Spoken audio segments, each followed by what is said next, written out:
à tous, bienvenue dans votre émission 100% Olympique Lyonnais, 0% langue de bois. Il est présent comme chaque lundi, notre consultant de choc Nicolas Pudebois. Salut Nico. Salut Razik, salut à tous. Je dis tant qu'il y aura des gones. Mais c'est plutôt tant qu'il y aura des fenotes. Exactement, tant qu'il y aura des fenotes, c'est kiff-kiff parce que c'est la parité. On accueille d'ailleurs notre invitée Sonia Bonpastor, directrice de l'Académie de l'OL féminin. Bonjour Sonia. Bonjour Sonia. Bonjour. Merci d'avoir accepté l'invitation. On va évoquer en long, en travers et en large cette équipe de l'OL féminin. Pour en parler aussi avec nous, on accueillera un journaliste tout à l'heure, à moins qu'il soit déjà en ligne, un journaliste Nicolas Jambou, qui est un spécialiste du site. On a besoin d'expertise, effectivement. Il faut se mettre à la hauteur. Et ben il est là, voilà. On enregistre cette émission, mais on est dans les conditions du direct. Et donc c'est pour ça qu'on accueille Nicolas Jambou. Bonjour Nicolas, journaliste pour le site L'Équipière. Bonjour à tous, merci pour l'invitation. Avec grand plaisir justement, parce qu'on a besoin, on l'a dit, d'expertise. On va revenir ensemble sur la victoire de l'Olympique Lyonnais à Dijon, 3-0, un duel à distance en D1 avec le Paris Saint-Germain, parce qu'aussi le Paris Saint-Germain l'a remporté à Montpellier, 3-0. Est-ce qu'on on va évoquer cette rencontre. Est-ce qu'on peut dire, Sonia, voilà, encore une fois, on l'a dit, il y a cette lutte avec le Paris Saint-Germain, il fallait absolument l'emporter à Dijon, même si sur le papier, l'OL était favori pour cette rencontre. Oui, effectivement, c'est important dans cette lutte avec le Paris Saint-Germain de remporter tous nos matchs. On sait qu'ils sont devant avec un point d'avance et on n'a pas droit à l'erreur. Donc, pour avoir le droit de disputer cette finale qui aura lieu maintenant en fin de saison au mois de mai, il faut gagner tous nos matchs et s'octroyer ce droit de jouer la finale face à elle au Groupama Stadium. C'est vrai qu'il y a deux Nicolas sur le plateau. Nicolas, est-ce qu'on veut dire une victoire logique de l'OL ? Est-ce qu'au niveau du jeu, des intentions, est-ce qu'il y avait, entre guillemets, la manière aussi lors de cette rencontre, selon vous ? Nicolas Jambou. Nicolas Jambou, on l'a peut-être. On va le retrouver. On va essayer de le retrouver, Nicolas. Ah, il est là. C'est parti. On vous écoute.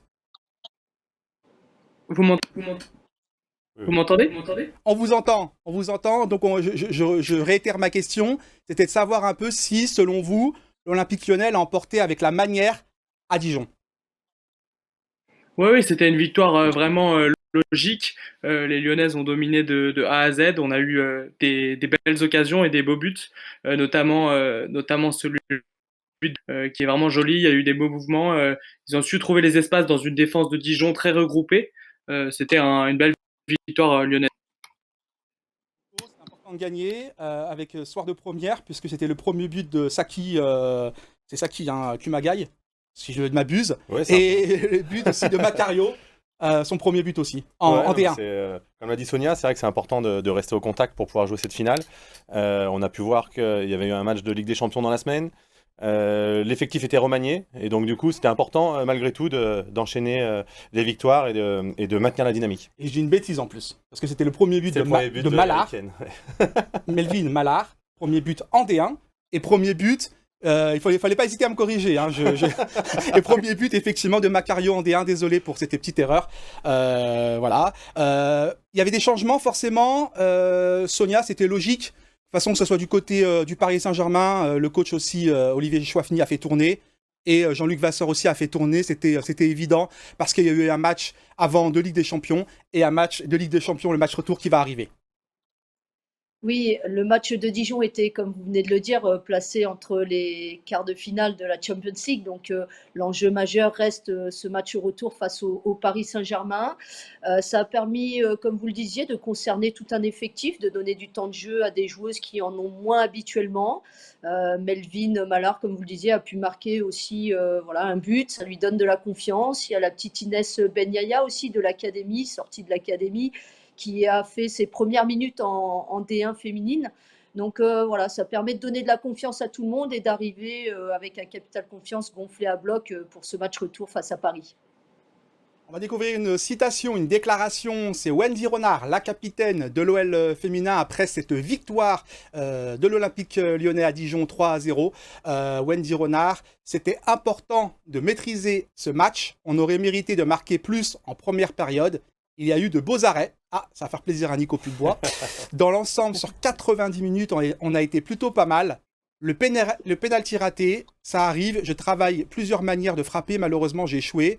Je m'en veux, car avant la mi-temps, c'était un moment de marquer. On est revenu sans doute en seconde période. On a réussi à marquer les 2e et 3e buts. La prochaine fois, ça sera au fond. On sent son état d'esprit de compétitrice, ouais. Mais ça, et de perfectionniste. C'est quelque chose qui te plaît? Oui, bien sûr. Oui, oui Sonia? Oui, j'allais dire, même si je connais Wendy, elle aimerait marquer tous les pénaltys qu'elle a attirés, mais s'il y en a un qu'elle devait louper, à la limite, choisis celui de Dijon, ça me va bien. On est bien valait mieux qu'elle marque celui du PSG.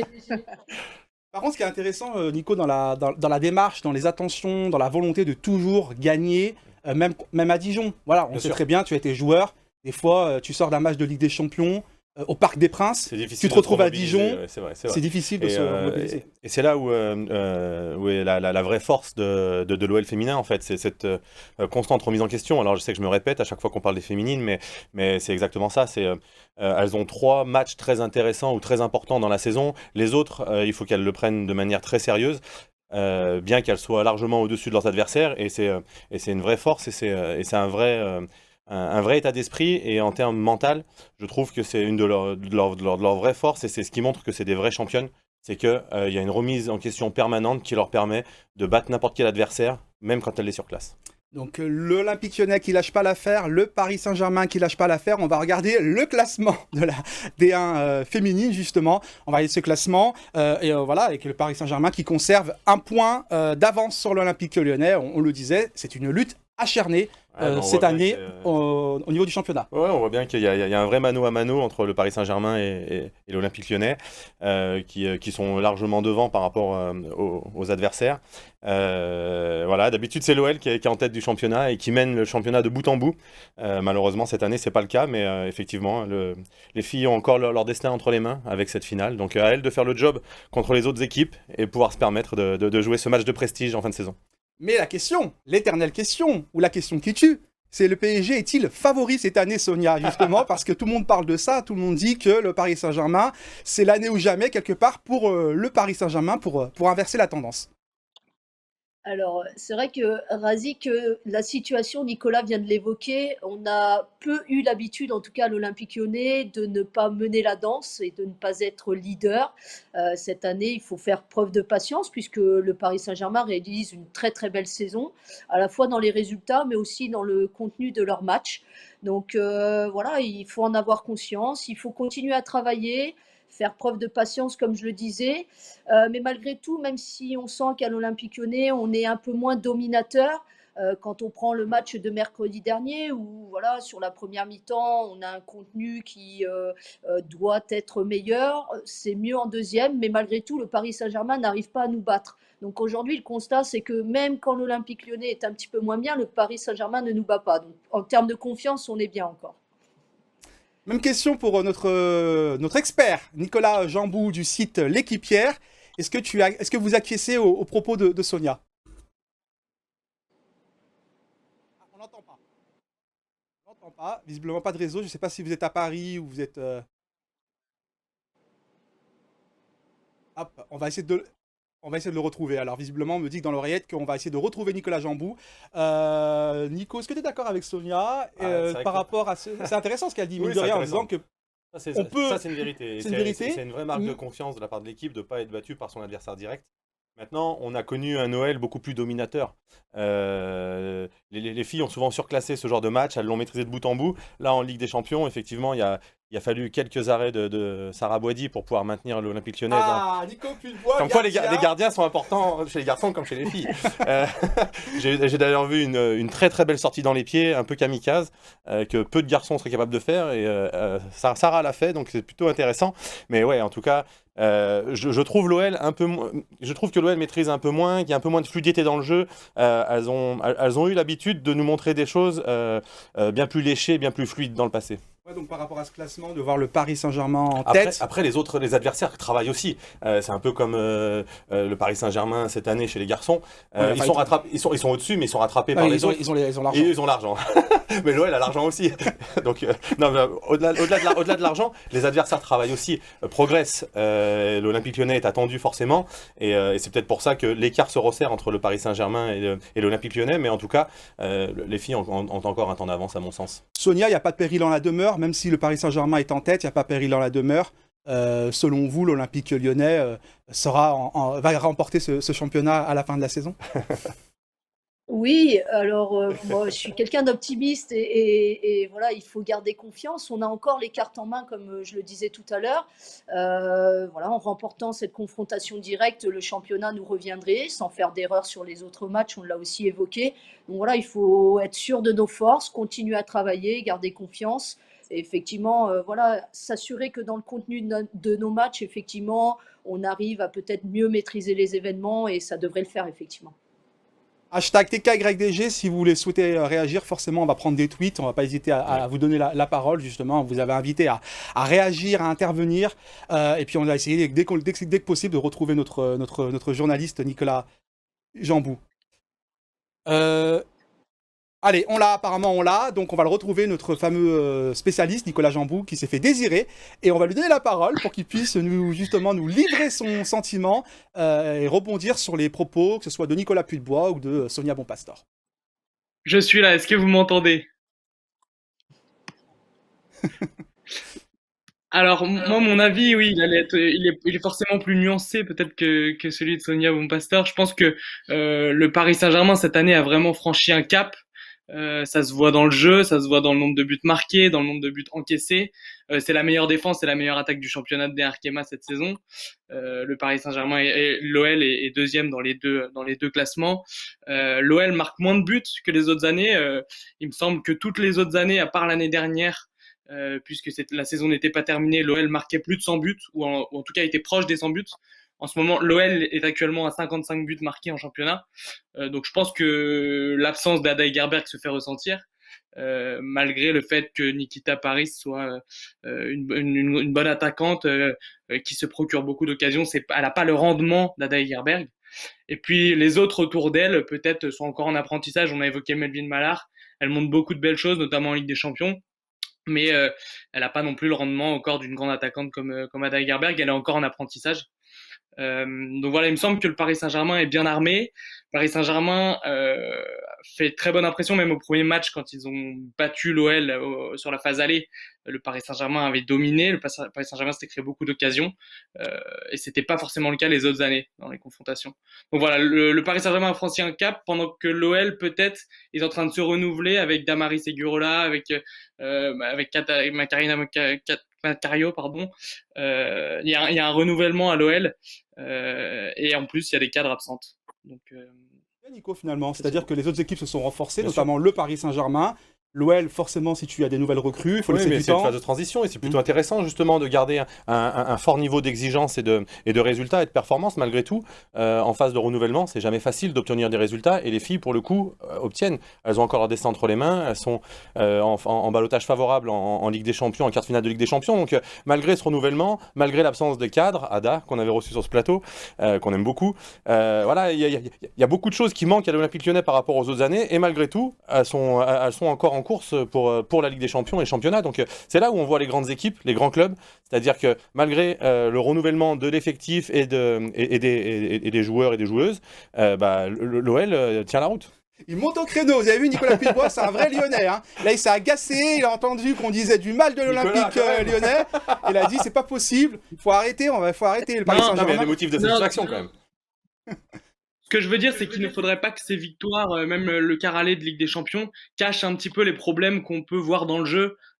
Cette année, Amandine Henry vit une saison compliquée entre blessures, problèmes extrasportifs.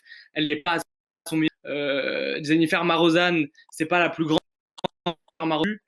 Saki Kumagai, qui peut-être est en fin de contrat, c'est aussi peut-être un peu plus difficile pour elle. Et le Paris Saint-Germain, au milieu, était dominateur sur ce quart aller, notamment sur la première période.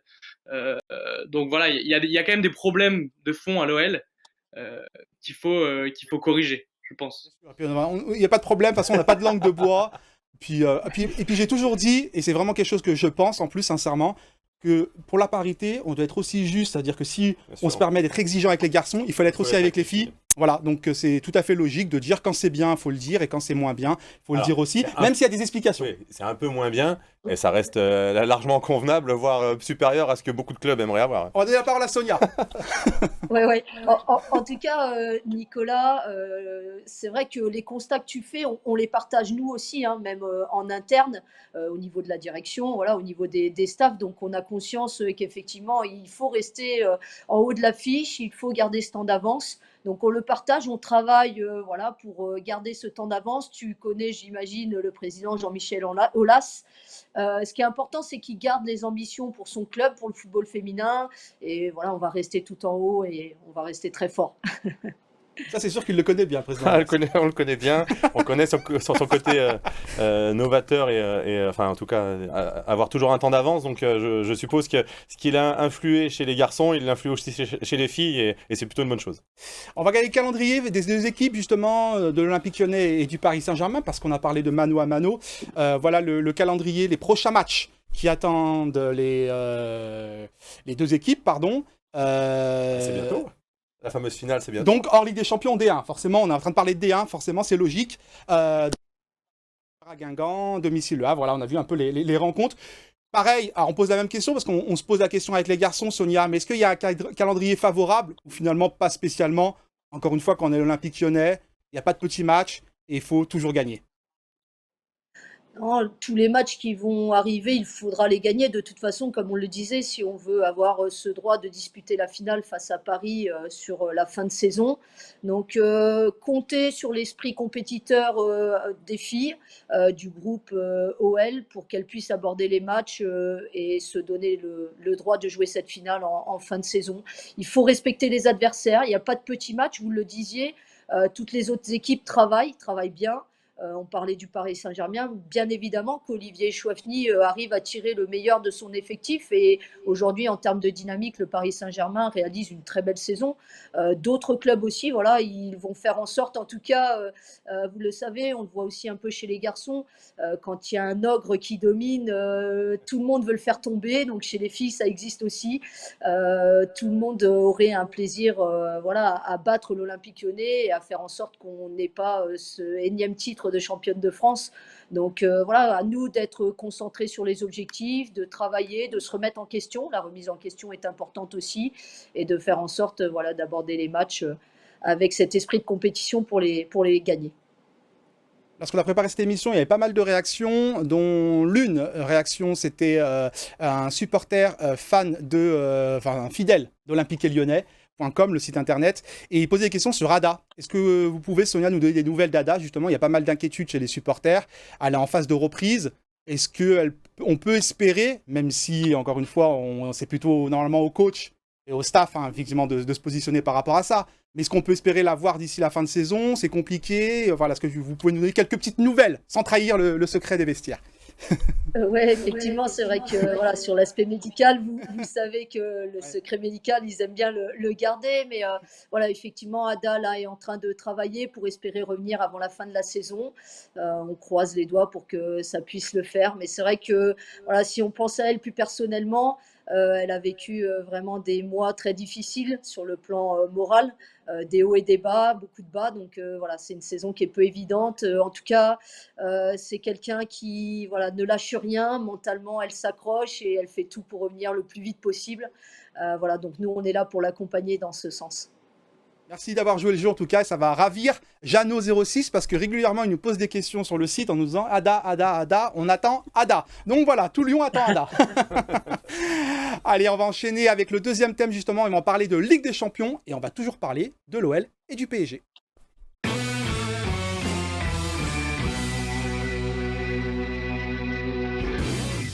Tout Lyon en parle, OL, PSG. Nico, j'espère que Nico tu vas regarder le match. Et tu vas suivre J'ai regardé un bout du match aller ouais. Au Parc des Princes. Et puis là, effectivement, c'est très serré, c'est tendu. Donc, c'est le genre de match qu'on aime regarder. Ouais. Alors, si en régie, Voilà. Et donc, voilà, en régie, n'hésitez pas, si vous avez des tweets, des réactions, à nous les diffuser. Et comme ça, on essaiera de prendre la réaction justement des fidèles supporters. D'ailleurs, c'est important ça. On va donner la parole à Sonia par rapport à ça.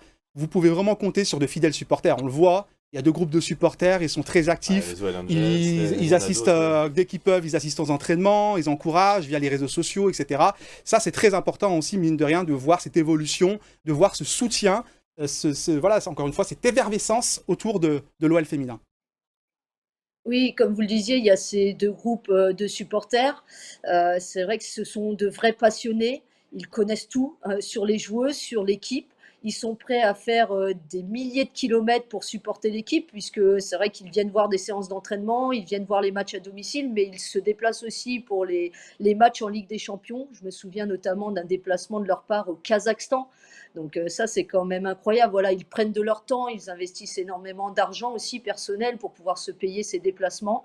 Donc il faut vraiment les remercier. Ce qu'ils font, c'est extraordinaire. Et c'est vrai que de sentir ce soutien, c'est bien pour nous et du coup, c'est agréable. Donc on se doit de leur rendre voilà, quand on est sur le terrain.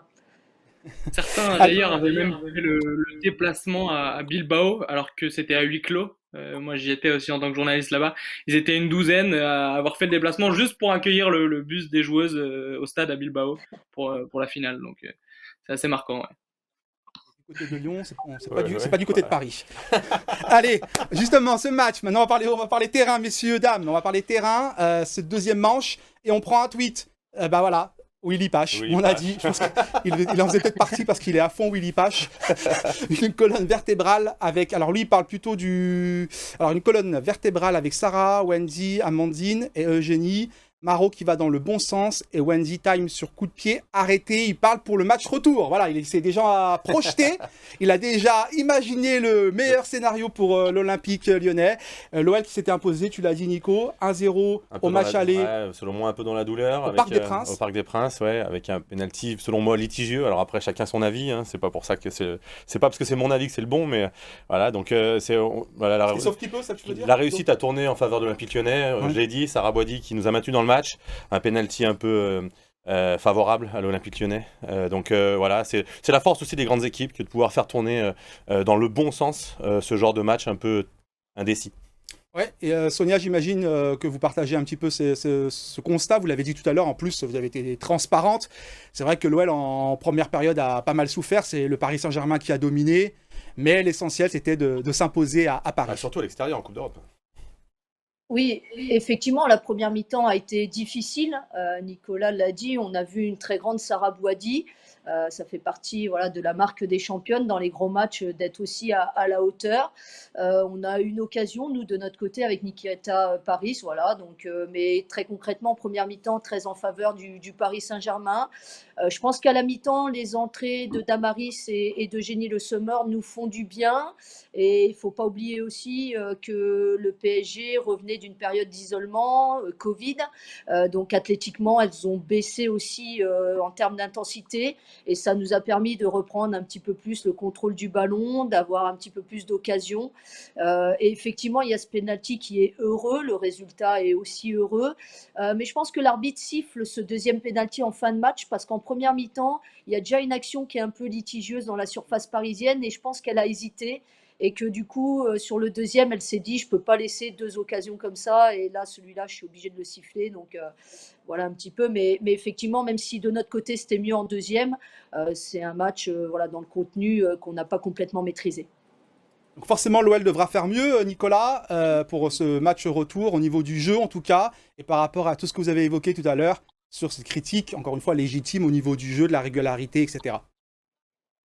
Ouais, et puis je pense que c'est ce que disait Sonia tout à l'heure, quand Sonia disait que de toute façon Lyon gagnait, même si Paris avait une bonne dynamique. Je pense que dans ces grands rendez-vous-là, Lyon a un avantage sur Paris, c'est le vécu de ces grands matchs de haut niveau, l'expérience au plus haut niveau en Ligue des Champions. Même quand elles sont dans un match qu'elles ne maîtrisent pas, parce que la première mi-temps, elles ne la maîtrisaient pas du tout, elles perdaient beaucoup de ballons, le milieu parisien était bien supérieur à celui lyonnais. Et pourtant, elles n'ont pas pris de but et elles ont marqué en toute fin de match à un moment important. Donc, je pense que c'est vraiment l'avantage des Lyonnaises, c'est d'avoir cette expérience dans ces grands rendez-vous-là. C'est très très important. On va regarder le calendrier de cette Ligue des Champions. Justement, c'est match retour, deuxième manche. On l'a dit, avec le match entre l'Olympique Lyonnais et le Paris Saint-Germain, Manchester City, Barcelone. Et justement, en demi-finale, si l'Olympique Lyonnais se qualifie, rencontrera justement l'équipe victorieuse entre Barcelone et Manchester City. Donc c'est des gros morceaux, c'est la Ligue des Champions, c'est ce qu'on aime. Forcément, c'est des belles affiches. Ouais, mais on s'aperçoit que l'OL est un précurseur avec le président Aulas dans le football féminin, et on s'aperçoit que tous les grands clubs, pour une fois, enfin cette fois-ci, l'ont suivi, et on s'aperçoit que c'est des grands d'Europe qui sont également présents du côté du football féminin, et c'est très intéressant parce que c'est des clubs qui ont des moyens financiers également, et donc du coup ça permet aussi de faire vivre ce championnat-là et cette compétition-là, donc c'est super intéressant. Ouais, donc j'imagine que Sonia, avec votre regard, votre expérience, votre vécu, vous avez vu cette évolution justement, vous avez vu toutes ces équipes européennes progresser aussi au niveau de leur structure, au niveau de leur équipe féminine. Oui, ce qui est intéressant, c'est que, comme vous venez de le dire, les meilleurs clubs garçons ont leur propre section féminine maintenant et leur accordent une vraie importance, notamment sur l'aspect financier, mais aussi au niveau des staffs, humainement. Ils sont capables d'accompagner les filles vers de la performance. J'ai eu l'occasion, j'ai regardé le match Barcelone-Manchester City. Je peux vous dire que le Barça, sur le jeu de possession et les jeux de position, c'est le même modèle que les garçons. C'est juste exceptionnel ce qu'elles ont réussi à faire face à City, même si bon, à City loupe un penalty pour revenir à D1 et ça aurait pu changer la physionomie du match. Mais en tout cas, techniquement, les joueuses barcelonaises, c'est du régal. Et là, c'est du très très haut niveau. Et quand on voit aussi, on parlait tout à l'heure de garder le temps d'avance, même pour le football féminin français, aujourd'hui, que ce soit les clubs comme Paris, comme l'OL, comme Montpellier, il faut qu'on se remette en question et qu'on sache garder l'attrait du championnat français. Quand je vois que la Ligue anglaise a signé des droits de télé à partir de la saison prochaine pour 10 millions d'euros, en comparaison avec ce qui se fait en France, c'est un vrai avantage pour eux. Ils ont un vrai pouvoir d'attraction, à la fois sur la qualité de leur championnat et sur les infrastructures. Donc, il faut que nous, on soit en éveil et qu'on continue à travailler pour avancer tous ensemble. On va poser la question à Nicolas Jambou, c'est très intéressant Sonia, merci pour ces explications et ce décryptage en tout cas. Pour ceux qui suivent un peu de loin le foot féminin, je trouve ça très pertinent. Et on va justement, c'est l'occasion de donner le ballon à Nicolas Jambou, qui s'occupe d'un site internet, L'Équipière. Est-ce qu'il ressent ça lui aussi? Il ressent qu'aujourd'hui il y a un engouement, que ce soit au nombre d'audience, au niveau de l'audience, au niveau de tout ce qui se passe par rapport à son média, les médias, l'environnement extérieur, par rapport à ce football féminin qui se développe de plus en plus. Oui, oui, bien sûr, ça se ressent. On entend beaucoup plus parler dans les médias. L'Équipière, c'est un site, c'est pas moi qui m'en occupe aujourd'hui. Je suis juste membre de la rédaction, mais c'est un média qui a été créé à l'occasion de la Coupe du Monde 2019, en profitant aussi de la vague de médiatisation de la Coupe du Monde 2019. Et depuis, c'est un média qui grandit. Mais c'est vrai qu'on ressent cet engouement qui grandit partout en Europe, notamment aussi du côté de l'Angleterre. Mais il ne faut pas que de l'argent pour que le football progresse. Je pense que les équipes anglaises ont beaucoup de moyens, mais pour autant, ça n'empêche pas le Barça d'avoir surclassé Manchester City, comme le disait Sonia. Et d'ailleurs, le danger pour l'instant au niveau sportif viendra peut-être cette année encore plus du côté du Barça que des équipes anglaises. Mais c'est sûr que cet engouement, on le sent monter de partout, oui. Non, mais c'est vrai que ça a un peu dégénéré au niveau du football en termes financiers. Je parle chez les garçons. Chez les filles, le terrain est encore primordial. Mais si, de par ces droits télé, les Anglais arrivent à attirer les meilleures joueuses dans leur championnat, c'est ce qui est à craindre en fait, parce que malgré tout, ça reste un sport professionnel et quand on veut progresser et faire une très belle carrière, au-delà du sportif, il y a aussi l'aspect financier qui est important, et donc du coup, il y a toute une économie à envisager et à construire. On évoquera ce sujet tout à l'heure. Je sais, c'est pour ça. Évoquera ce sujet. On évoquera ce sujet. Nico, il est pressé, Nico. On va découvrir une déclaration, et c'est très intéressant aussi parce que ça prouve que les Fenotes qui ont gagné au match aller, mais qui restent concernés et qui ne s'enflamment pas, ils sont très lucides, c'est Amandine Henry. Après cette victoire au match aller, 1-0 au Parc des Princes, elle a déclaré « Je préfère jouer le retour chez nous ». Sur nos lauriers, on sait que ça va être compliqué. Sonia, ce match retour va être compliqué parce que forcément le Paris Saint-Germain a envie d'éliminer l'Olympique Lyonnais, c'est normal. Oui, bien évidemment. Et encore une fois, comme on le disait, sur les deux confrontations qui ont eu lieu entre l'OL et le Paris Saint-Germain cette année, en termes de contenu dans le match, les Lyonnaises sont lucides. Elles savent que le Paris Saint-Germain a montré un bon contenu et elles nous ont mises en difficulté. Donc aujourd'hui, il faut voilà, avoir cette lucidité, même si on aura certainement l'avantage d'être chez nous au Groupama Stadium. C'est un stade qui motive les joueuses. Donc ça, je pense que sur l'aspect mental, c'est un plus quand même. Je pense aussi, même si elles ont bien relevé la tête à Montpellier avec cette victoire 3-0, que les Parisiennes, mentalement, par rapport à la physionomie du match aller, ont pris un petit coup derrière la tête. Voilà, maintenant il va falloir aussi qu'elles viennent avec l'esprit conquérant. Il va falloir qu'elles marquent 2 buts au Groupama Stadium. Donc peut-être qu'elles vont aussi nous laisser des espaces et que ça va nous permettre de faire des choses voilà, sur ce match-là. Voilà, Jean-Bou, est-ce que vous avez réussi à glaner quelques infos du côté du Paris Saint-Germain? Est-ce qu'elles sont vraiment déterminées à vouloir inverser la tendance? On avait lu une déclaration du coach, de l'entraîneur, qui avait dit, forcément, il a raison d'ailleurs. Olivier Chouafny a raison, bien sûr. Il faut aller chercher la victoire à l'OL. Il vient à Lyon pour chercher la victoire. Oui, d'autant plus que je pense qu'il n'y a pas.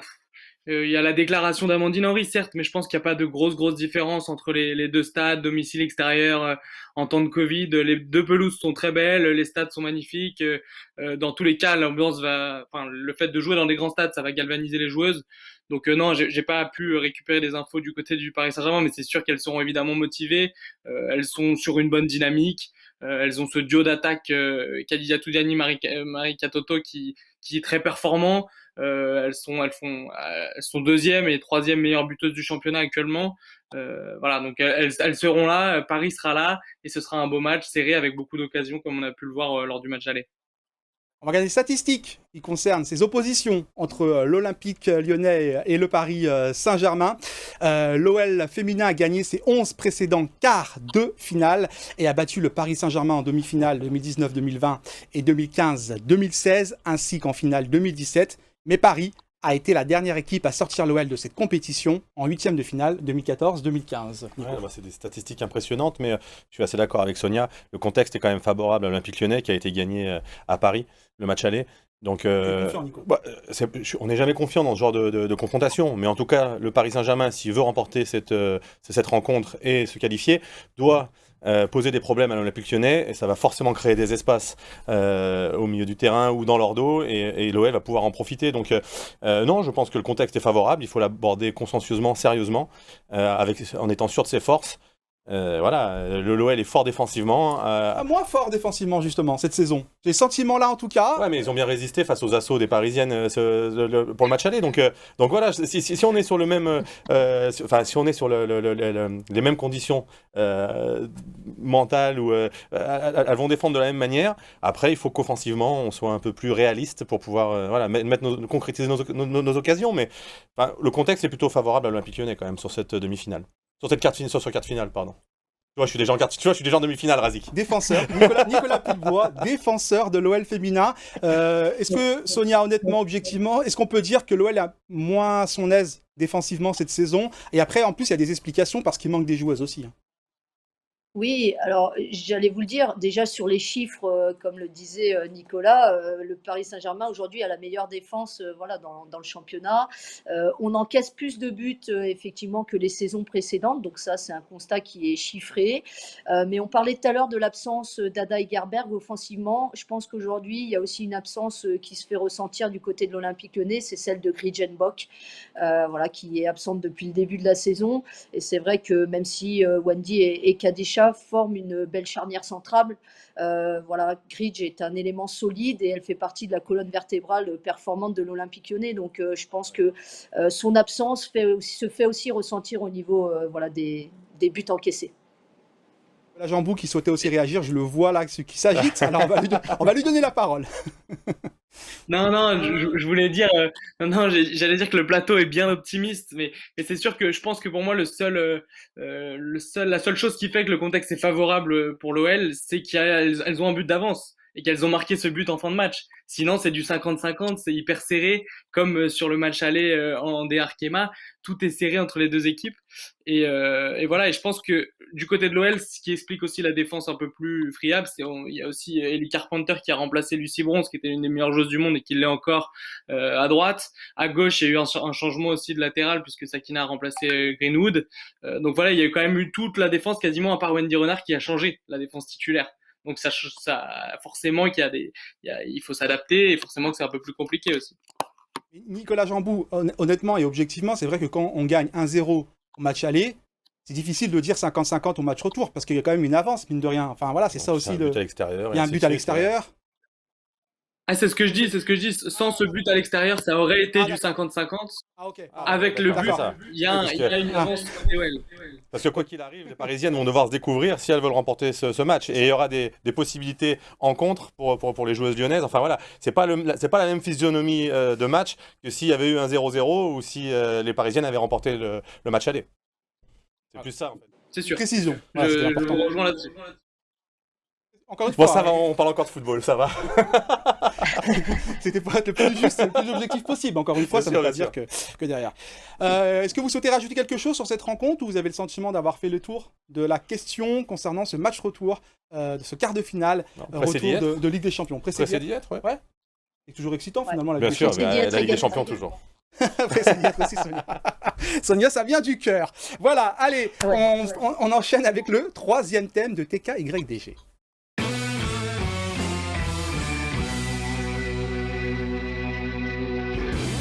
Ah, vaste débat, et Nico a commencé déjà à y répondre tout à l'heure, justement. La question, les joueuses doivent-elles gagner comme les joueurs? Je vous propose de découvrir, pour contextualiser et rentrer dans le vif du sujet, c'est de découvrir un tweet, justement, ou une déclaration, justement, d'une ancienne joueuse qui est consultante, c'est Jessica O'Hara.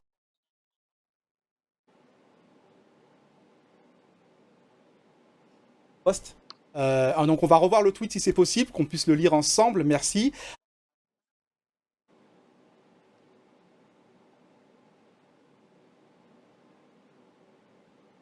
Le foot est une économie, merci en régie, on va revoir le tweet, est une économie,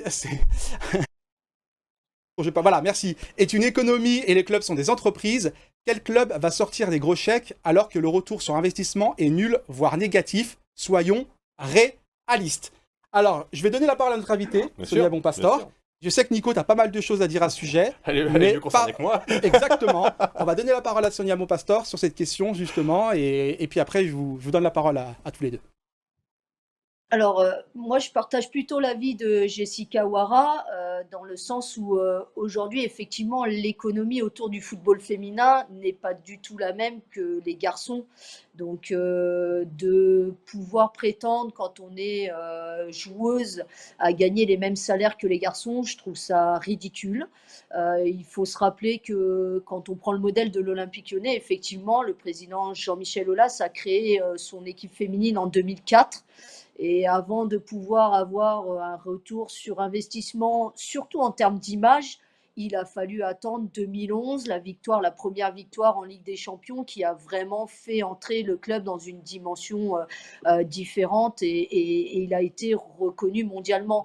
Mais pendant une dizaine d'années, il a dû investir effectivement de son propre argent et investir à perte sans avoir retour sur investissement. Donc aujourd'hui, ce qui se passe à l'Olympique Lyonnais, il faut déjà savoir que ça ne reflète pas l'ensemble de ce qui se passe dans le football féminin en France, en Europe et même au niveau du monde. Et c'est vrai qu'on est des privilégiés quand on est des joueuses à l'Olympique Lyonnais, il faut le savoir. L'appui de bois. Ouais, alors moi j'aborderai ça sur deux aspects. Le premier aspect, c'est en sélection et en club. En sélection, que le président de la Fédération française de football décide d'octroyer les mêmes sommes d'argent pour les garçons que pour les filles, c'est son choix, c'est une politique, c'est de la philosophie.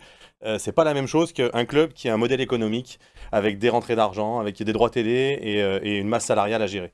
Je suis assez d'accord avec Sonia. Les filles, elles sont plutôt bien loties à l'Olympique Lyonnais. On connaît un peu le montant des salaires et aujourd'hui les filles gagnent plus que moi il y a 15 ans en arrière quand j'étais. Alors il y a l'inflation, il y a tout ça, il y a le fait que ce soit des vraies championnes, mais elles sont très bien. Je gagnais très bien ma vie et les filles gagnent très bien leur vie à l'Olympique Lyonnais, mais c'est pas le cas de toute l'économie du football féminin. Mais effectivement, Quand on entend les Rachel Garrido sur le plateau de je sais pas, à mon poste, qui fait de la politique, il faut pas lui laisser les rênes de l'économie de la France, parce que à un moment donné, ils vont dépenser plus que ce qu'ils vont encaisser. Donc voilà, les caisses de l'État sont déjà vides. Donc non, mais à un moment donné, c'est une entreprise. Il y a un bilan, les plus, les moins, les retraites, les rentrées et les sorties. Et effectivement, je suis assez d'accord avec aussi bien Sonia qu'avec Jessica. Voilà, toutes les comparaisons ne sont pas utiles et raisonnées. Nicolas Jambou. Ah, ça a bugué. Dès qu'on parle de salaire, dire une bêtise, tu vois. Dès que ça parle de salaire, ça a bugué. Bon, on essaiera de le retrouver aussi. Mais c'est vrai que c'est intéressant parce qu'effectivement, encore une fois, on peut faire de la démagogie. C'est vrai qu'on pourrait dire parité, tous le même salaire, elle joue au foot comme les garçons, sauf qu'il y a une économie derrière et que, comme vous l'avez dit, Sonia, il faut aussi reconnaître, il faut se rappeler, il faut toujours avoir en tête que Jean-Michel Aulas, finalement, a fait un investissement, a beaucoup dépensé avant de récolter. Bien sûr. Oui, bien sûr, comme je vous le disais, il a démarré son équipe féminine en 2004 et je pense que voilà, en termes d'économie, il a dû peut-être avoir un retour sur investissement autour des années 2012-2013 et encore. Donc voilà, il faut avoir en tête que si on n'avait pas des personnes passionnées comme lui et qu'il y a eu une vraie révélation pour le football féminin, aujourd'hui on n'en serait pas là. C'est bien que d'autres présidents puissent suivre la voie. Mais voilà, il faut y aller tranquillement, sereinement et ne pas vouloir brûler les étapes. Pionnet, le président, c'est un capitaine d'industrie et il réfléchit groupe, c'est-à-dire groupe OL. C'est-à-dire qu'il y a la manne financière que génèrent les garçons, la manne financière que génèrent les filles, la manne financière que génère le parc OL et tous les investissements de l'OL. Et après, il gère la masse salariale et les investissements faits sur tel ou tel poste de dépense. Mais du coup, c'est réfléchi. Le groupe OL est à l'équilibre, voire bénéficiaire. Donc voilà, il n'y a pas de. Effectivement, il a décidé de mettre l'accent sur le football féminin. C'est tout à son honneur et je pense qu'il a plutôt bien fait. Mais du coup, il l'a fait de manière réfléchie et raisonnée économiquement. C'est positive attitude chez Nicolas Pudebois et Jean-Michel Aulas. Il va me dire c'est quand qu'on. Non, mais après. C'est quand qu'on boit un café ensemble là. Là, on parle d'économie. On parle pas forcément de. Si, c'est de sport business, mais on parle d'économie, de gestion financière. On parle de gestion d'entreprise. Et il n'a pas fait ça à fond perdu. Il a fait ça parce que la globalité de ses groupes était à l'équilibre. Nicolas Jambou qui est, je crois, de retour. Et n'hésitez pas si vous souhaitez réagir, hashtag TKYDG. On va essayer de vous proposer des tweets, des réactions. Encore une fois, sur tous les débats, il n'y a pas de langue de bois. Tout le monde peut s'exprimer à partir du moment où on. Attention, Nicolas, pas de bêtises, sinon on recoupe encore. Pardon, il y a du respect. Nicolas, par rapport à cette problématique, cette question qui revient souvent, hein, d'ailleurs, dans l'opinion publique, on l'entend souvent. Parce que c'est vrai que ceux qui ne maîtrisent pas trop le football. On a la démagogie. Alors, pour le coup, oui, la politique que tu as citée, oui. Mais d'autres personnes, on peut comprendre en se disant, ceux qui connaissent pas trop l'économie du foot, en se disant, elle joue au foot, donc c'est normal qu'elle mérite comme les garçons. Mais une fois que tu expliques le système, comment ça se passe en coulisses, là, les gens comprennent, disent, ah oui, effectivement, finalement, c'est tout à fait logique. Mais Nicolas Jambou, on vous donne la parole, vous avez le droit de ne pas être d'accord avec nous. Ah si, justement, je pense que je vais pas être plutôt d'accord avec vous. Déjà, on voit en ce moment chez les garçons en crise de Covid que les salaires, ça pose problème, qu'on cherche à les baisser parce qu'en ce moment, ils sont trop importants peut-être. Les clubs, ça pèse énormément dans les dépenses des clubs et c'est peut-être beaucoup trop chez les garçons. Alors, on va pas commencer à donner à ce que on va pas demander à ce que les joueuses de D Arkema dans son ensemble soient payées 50, 60, 70 000 euros.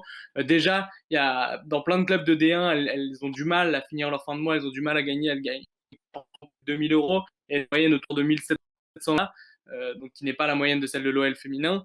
Donc déjà, qu'elles parviennent à gagner 3 000, 300, vivre correctement et à bâtir, qu'on parle de bâtir un modèle économique autour de la D1 Arkema, ce sera déjà très très bien. Et ça prend du temps. Donc voilà, c'est plutôt sur ça qu'il faut s'attarder plutôt que d'accorder un salaire égal entre hommes et femmes. Mais c'est là où on voit la méconnaissance de certaines personnes qui communiquent sur ce genre de sujet par démagogie. Parce qu'effectivement, les trois quarts du championnat féminin n'ont pas des salaires mirobolants. Elles gagnent leur vie, mais c'est pas du niveau ni des filles à l'Olympique Lyonnais ou au Paris Saint-Germain, ni au niveau des garçons en Ligue 2. Donc voilà, à un moment donné, il faut aussi connaître son sujet quand on argumente dessus. Même s'il y a quand même pas mal de sponsors, de plus en plus de sponsors oui, ça c'est bien, mais ça c'est tout l'attrait du football féminin. Ouais. C'est grâce aux performances de l'OL, grâce aux performances du Paris Saint-Germain, grâce au travail initié par Jean-Michel Aulas avec l'OL, qu'aujourd'hui on arrive à créer une économie du football féminin. Nicolas, justement, pareil, par rapport à ce site, l'équipière, on fait un peu de promo et c'est normal.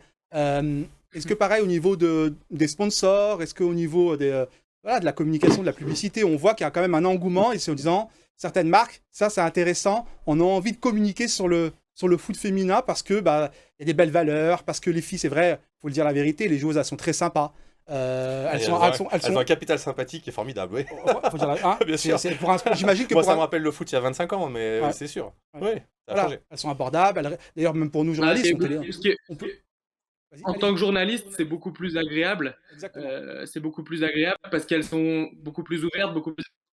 nous, quand on essaie de travailler avec l'OL, par exemple, quand on demande une interview avec Sonia, avec Camille Abili, avec des joueuses, avec le staff, très souvent, oui, elles sont contents d'échanger avec nous, elles sont d'échanger avec nous, et c'est agréable en tant que journaliste aussi. Légende de ce sport qu'il a Par cité. contre, faut trouver Internet pour Internet. Faut trouver un sponsor pour Nicolas Jambou pour lui trouver une connexion Internet. Je ne sais pas s'il est à Saint-Etienne ou je ne sais pas où il est, mais il y a un problème. Nico. Non, mais là, il a cité des légendes du football féminin et elles sont disponibles, elles sont agréables, elles sont en demande de ce genre d'échange. Nous, les garçons, je trouve qu'il y a un moment donné où on est passé de l'autre côté.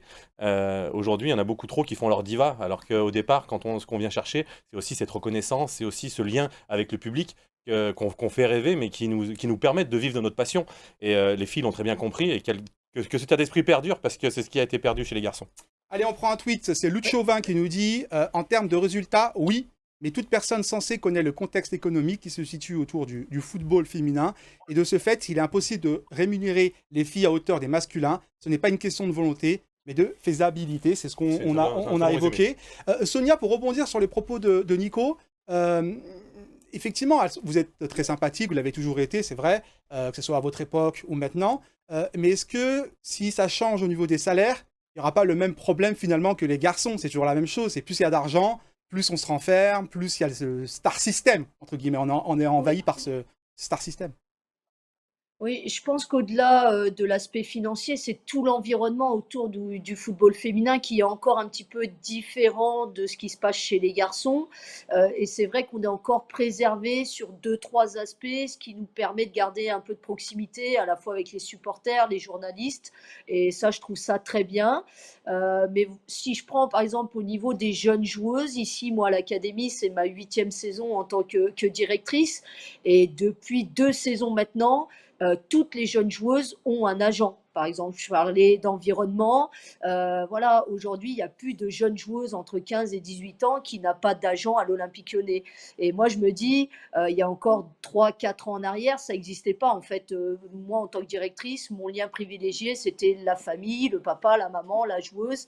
Aujourd'hui, on me demande de discuter avec les agents sur des joueuses qui, parfois, oui, ont du potentiel et c'est des futurs talents, mais même sur des joueuses qui ont un potentiel un peu moins garanti, on va dire, voilà, on me demande de parler avec des agents et je me dis, c'est des joueuses qui n'ont même pas encore de contrat et même si elles sont amenées à avoir un contrat, ça va être des contrats, c'est 800 € brut. Donc, vous voyez, donc je me dis, voilà, si les agents commencent à intervenir, si le star system, effectivement, commence à arriver aussi dans le football féminin, j'espère qu'on n'arrivera pas sur les mêmes dérives. L'avantage qu'on peut avoir au niveau du football féminin, et je le vois ici sur le projet à l'académie de l'OL, c'est de fonctionner en mixité et d'appliquer de manière transversale les mêmes objectifs pour les garçons et les filles. Donc l'avantage, c'est qu'on peut s'appuyer sur le savoir-faire de la section masculine et on peut aussi se préserver de 2-3 aspects qui sont un peu moins positifs, voilà, parce que les garçons ont déjà expérimenté et du coup on sait que c'est pas forcément bien. Donc voilà, il faut réussir à trouver l'équilibre et se préserver de 2-3 aspects qui pourraient venir pourrir un petit peu l'environnement autour du football féminin. Tu vois, du coup, on s'aperçoit que c'est sociétal en fait. C'est les générations actuelles où le système est un peu perverti par l'argent, par ce côté star system, reconnaissance, vouloir grimper à l'échelle sociale par le biais du sport, que ce soit chez les garçons et chez les filles. Apparemment, il y a les mêmes dérives, alors un peu moins importantes chez les filles, mais si on continue à faire grandir cette économie du football féminin, bah, voilà, le football féminin ne va pas y échapper. Comme pour tout. Comme pour tout, c'est une histoire de curseur. C'est une histoire de curseur. Tout à fait. Hein, Nico, on sait ce que c'est. Très juste. Hein D'accord. À tous les niveaux, Nico Pudebois. Allez. Même l'heure des repas. Ouais. C'est ça. Même pour l'alimentation. Allez, on va passer au dernier thème. Et j'aime beaucoup ce thème parce que je suis curieux et j'ai envie, oui, d'interroger Sonia Bonpastor. C'est le temps additionnel.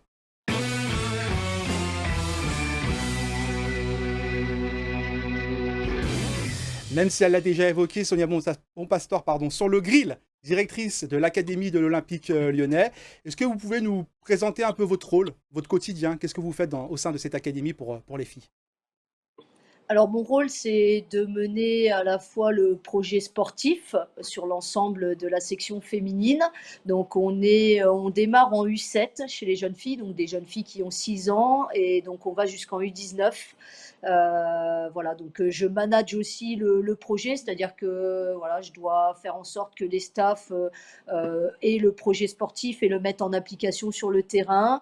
Je m'occupe aussi de coordonner la scolarité de toutes les jeunes filles, puisque l'objectif pour elles, c'est d'obtenir au minimum le bac, baccalauréat.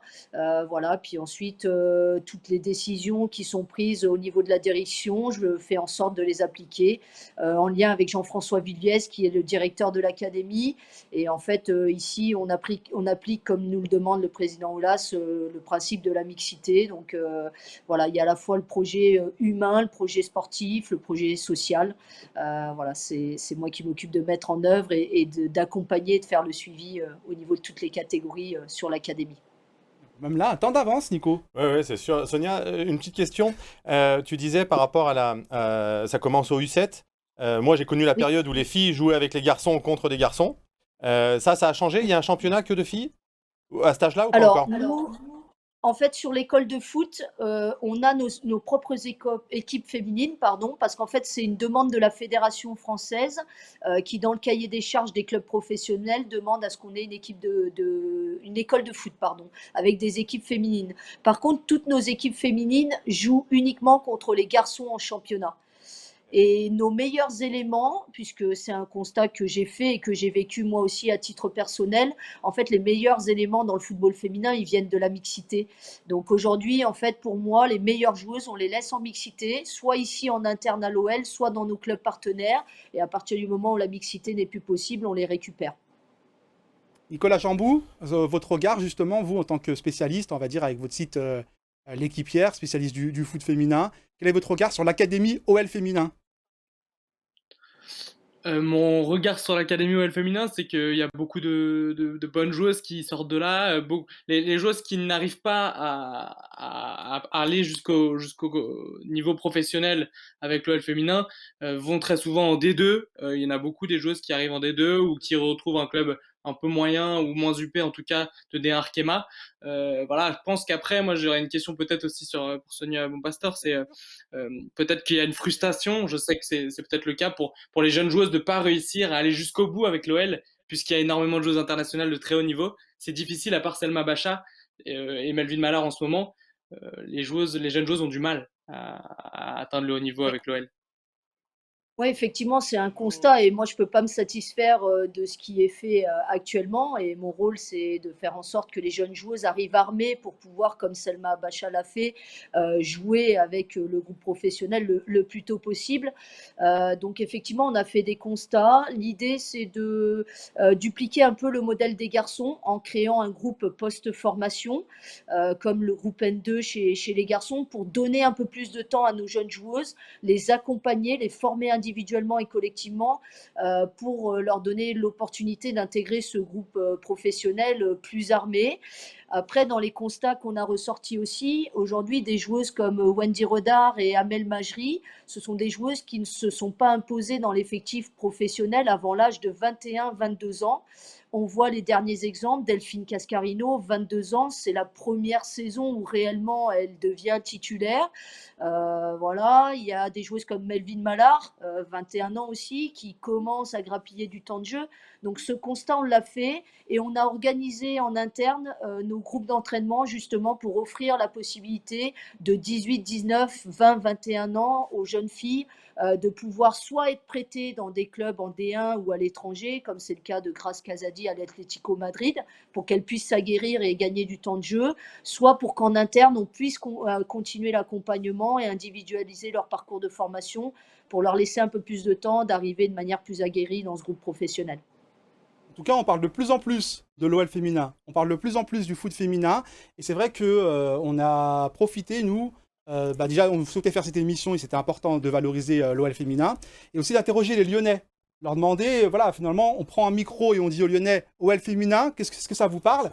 Et je peux vous assurer que s'il y a quelques années en arrière, on aurait fait le même micro-trottoir, on aurait peut-être souvent des gens qui nous auraient dit, non mais vous parlez de quoi là? Et bien là, je peux vous assurer qu'on n'a pas vraiment fait de montage, on est allé à Gorge de Loup, dans le 9e arrondissement, et on a été questionné, les Lyonnais, sur l'OL féminin. Regardez. L'équipe féminine de l'OL est très connue, c'est la plus titrée en Europe, et puis voilà, fait souvent parler d'elle. Après, bon, le foot féminin, c'est pas non plus ce que je suis le plus, mais je sais que c'est une très bonne équipe et qui a énormément de qualité. C'est quand même les meilleures joueuses, c'est la meilleure équipe féminine, une des meilleures équipes au monde, donc bravo à elle et tant mieux qu'elle soit championne, quoi. Ils se sont bien défendus, c'était vraiment bien. J'ai bien regardé la défense, l'attaque aussi, c'était magnifique. Ça fait 5 ans d'affilée, je crois, déjà, la Ligue des Champions. Et on est parti pour une 6e année, j'espère, on verra bien. C'est très très fort. On n'en parle même plus tellement qu'elles sont au top du top. Comment ne pas en satisfaire? La meilleure équipe du monde. Voilà, vous avez vu? Et vraiment, sincèrement, sans montage, c'est incroyable. Et Sonia a bien connu ça, mais c'est vrai, il y a quelques années en arrière, voilà, c'était vraiment pour les initiés, on va dire. Et on voit aujourd'hui que lorsqu'on interroge les Lyonnais, les Lyonnaises, il n'y a pas beaucoup de Lyonnaises là pour le coup, il y a beaucoup de garçons, on a un peu macho. mais voilà. La parité, Razi. La parité, c'est pas possible ça. Sonia, j'imagine que c'est agréable en tant qu'ancienne joueuse et aujourd'hui directrice de l'académie de voir que finalement le travail porte ses fruits en interne avec les joueuses, mais aussi au niveau de l'environnement extérieur. Oui, effectivement, en fait, nous, on travaille. Alors, c'est vrai que le football, c'est notre passion, mais on travaille quand même dur tous les jours, la remise en question. Donc, quand collectivement et individuellement, déjà, on a les récompenses avec les titres et le palmarès, voilà, c'est des émotions qui sont très fortes. Mais d'avoir cette reconnaissance aussi au niveau du public, des Lyonnais et des Lyonnaises, c'est vrai que ça fait vraiment plaisir. Nico avait une question. Ouais, justement, quand on est Sonia Bonpastor, qu'on a gagné 2 fois la Ligue des Champions, 8 titres de champion de France, est-ce qu'on passe facilement du statut de joueuse au statut soit d'entraîneur, soit de membre d'un staff? Comment tu as vécu ça? Je sais que chez les garçons, ils ont d'autres aspirations. Comment toi, tu as vécu cette transition et cette reconversion? Eh ben, écoute, c'est vrai que déjà j'ai eu la chance que le président continue de me faire confiance et dès la fin de ma carrière m'ait offert l'opportunité de me reconvertir au sein de son club. Alors c'est vrai que durant ma carrière j'avais passé pas mal de formations, des diplômes d'entraîneur aussi, et ma volonté c'était vraiment de pouvoir avoir le choix à la fin de la carrière de faire quelque chose qui me plaisait. Donc en 2013 le président a créé ce poste de directrice qui n'existait pas. Et honnêtement, voilà, j'ai pas eu forcément le temps de cogiter puisque je suis très vite passée du rôle de joueuse à ce rôle de directrice. C'est un rôle qui me plaît énormément, à la fois parce que je continue à aller sur le terrain, mais j'ai aussi une partie management. Donc voilà, j'ai pu expérimenter énormément de choses et je sais que maintenant dans le management, voilà, j'ai pas mal évolué. Donc voilà, je suis épanouie dans mon rôle et c'est vrai que voilà, ça me permet aussi de concilier ma vie personnelle avec 3 enfants plutôt en bas âge. Donc voilà, j'ai trouvé un rôle qui me plaît bien et j'ai pas trop cogité sur la fin de ma carrière. Je savais que c'était le moment d'arrêter. J'avais envie, voilà, de voir autre chose, de construire ma vie familiale. Et aujourd'hui, je suis épanouie au niveau professionnel aussi parce que le président Aulas nous offre des opportunités vraiment exceptionnelles. On a des infrastructures au top, on a des moyens humains aussi pour travailler dans de très bonnes conditions. Donc, c'est très plaisant. Il y a une question d'un fidèle téléspectateur, Ferranc, sur Twitter, qui vous demande, souhaiterait-elle prendre en charge l'équipe 1? Forcément, on se pose la question, savoir si Sonia Bonpastor souhaite un jour ou l'autre, en tout cas, c'est pas pour prendre la place de Jean-Luc Vasseur, mais un jour ou l'autre, souhaite-t-elle devenir... Et pourquoi pas voilà, souhaite-t-elle se rapprocher du terrain? Et c'est vrai que la question est plutôt légitime, pour le coup. Oui, oui. Comme je vous le disais, c'est vrai que c'est ma 8e année ici à l'académie, donc 8 ans dans le développement d'un projet, voilà, c'est déjà beaucoup. Je commence effectivement à titre personnel à vouloir voir autre chose. Pendant 8 ans, c'est vrai que ma vie professionnelle et personnelle était équilibrée. Mes enfants ont un peu grandi, donc effectivement, bientôt, je pense, ce sera pour moi temps de voir autre chose et de m'orienter vers des postes un peu plus à responsabilité. Bravo. Ah, elle répond bien. Hein. Sans langue de bois. À l'OL ou ailleurs. Ah, Sonia. Ah, mais la pression. Ah, mais la pression. Non, Jean-Michel, si tu nous regardes. J'ai toujours dit, malgré tout, l'OL est mon club de cœur. L'OL est mon club de cœur et je suis fidèle. Je suis quelqu'un de fidèle. Mais ça, on n'en doute pas. Mais ce qui est intéressant, c'est comme on dit, le terrain manque. En fait, c'est intéressant ce que dit Nico, parce que souvent, lorsqu'on est ancien joueur, on dit oui, c'est bon, je vais prendre du temps pour moi, je vais passer à autre chose. Et puis finalement, ils reviennent tous. Ils reviennent tous au terrain. Au terrain. Alors, à titre personnel, du coup, c'est vrai que quand j'ai arrêté, au contraire, j'étais arrivée à un point où aller à l'entraînement tous les jours, les mises au vert à l'hôtel, ça devenait compliqué mentalement. Donc, il m'a fallu, même s'il y a eu les grossesses entre-temps, mais il m'a bien fallu 5-6 ans avant de retrouver l'envie de refaire du sport de manière un peu plus intensive. Eh ben, moi, ça m'a pris plus de temps que ça. Nico, il n'y a pas besoin de préciser, ça se voit. Nicolas Jambou, qui est toujours là, j'imagine. Nicolas, par rapport à Sonia Bonpastor, est-ce que, encore une fois, d'un point de vue dans le football féminin, et par rapport à ce qu'elle met en œuvre au sein de l'académie, est-ce que, voilà, il y a certains clubs qui souhaitent imiter un peu ce qu'elle a mis en place? Est-ce que ça fait matière de référence? Est-ce qu'aujourd'hui, on dit, voilà, si on veut réussir dans le football féminin, il faut structurer comme l'académie de l'OL et par rapport à tout le projet mis en place par Sonia Bonpastor? Je pense qu'une académie comme à l'OL, ça coûte cher, ça demande des moyens, ça demande du temps à développer, comme le disait Sonia Bonpastor, ça fait quelques années qu'elle s'en occupe maintenant. Je pense que peu de clubs ont la possibilité de le faire, en tout cas il faudra beaucoup de temps. Donc il y a des clubs qui commencent à mettre en place des centres de formation, mais dans le foot féminin, c'est pas encore tous les clubs. Et je pense que beaucoup aimeraient, mais il faut que derrière il y ait une motivation qui vienne du plus haut niveau du club, donc au niveau du président. Et il faut que tout le staff soit en accord sur un projet commun que l'OL a réussi à mettre en place. Et je pense qu'évidemment, dans les clubs français, il y en a beaucoup qui aimeraient avoir la même chose, mais ça demande beaucoup de moyens et du temps, encore une fois, je pense. Du temps et des idées. Des idées. Beaucoup d'appelés, peu d'élus. C'est toujours pareil, parce que c'est vrai qu'on parle beaucoup d'argent, toujours, mais il faut des idées aussi, justement. Et puis, il faut quelque part aussi avoir des visionnaires, et puis mettre en place des choses, et puis être patient, avoir les reins solides pour pouvoir le mettre en place, et puis être déterminé. Parce que voilà, on sent bien que les clubs, dès qu'ils ont un ou deux écueils, ils arrêtent tout de suite les frais. Là où le président Aulas a construit un club et une économie autour de son club qui lui permet d'investir, même à fond perdu, sur certains postes de dépenses, comme pouvait l'être le football féminin. Oui. Parce que là-dessus, il y a aussi un sujet qui est aujourd'hui, une joueuse de 18-19 ans, elle coûte rien du tout. Pour un club de D1 Arkema, de la prendre, ça lui coûte absolument zéro. Les clubs sont en train de travailler là-dessus. Il me semble qu'il y a un accord qui est en train d'être conclu peut-être pour qu'il y ait des frais de formation comme il y a chez les garçons, qu'un joueur formé au club touche quelque chose au moment où la joueuse partira dans un autre club. C'est pas le cas aujourd'hui. Donc aujourd'hui, un club de Dijon, Reims, etc. a tout intérêt à récupérer une joueuse qui a bien été formée avec Sonia Bonpastor pendant plusieurs années et qui lui coûte absolument zéro. Donc c'est aussi un autre problème, ça. Parfait. Merci en tout cas, merci à vous d'avoir passé moment d'échange autour de l'OL féminin. C'était très intéressant. Ouais. Et si on a pu donner envie à certains de venir soutenir, alors pas venir parce que pour le coup avec la Covid c'est compliqué, mais au moins de soutenir cette équipe féminine et puis dès que ça sera possible de pouvoir revenir au stade et encourager les Fun Notes, et ben avec grand plaisir. Et puis merci beaucoup Sonia pour la franchise, c'était très intéressant. Merci. Merci. Beaucoup. Merci à vous de l'invitation, c'était un plaisir. Et puis merci Nicolas Jambou, le site L'Équipière, on ira naviguer, on ira surfer sur le site L'Équipière pour en apprendre un peu plus sur le football féminin. Merci Nico. Merci à vous, et puis on se retrouve pas lundi prochain, parce que Nicolas Pulbois, il l'a dit, il est gourmand, donc forcément, il va manger du chocolat, mais ça, on peut pas l'interdire, c'est pas grave. C'est permis week-end prochain, mais attention Nico, après, petite semaine diététique. Voilà, et ben on se retrouve très vite, en tout cas, avec grand plaisir, pour un nouveau numéro de Tankard Radegone.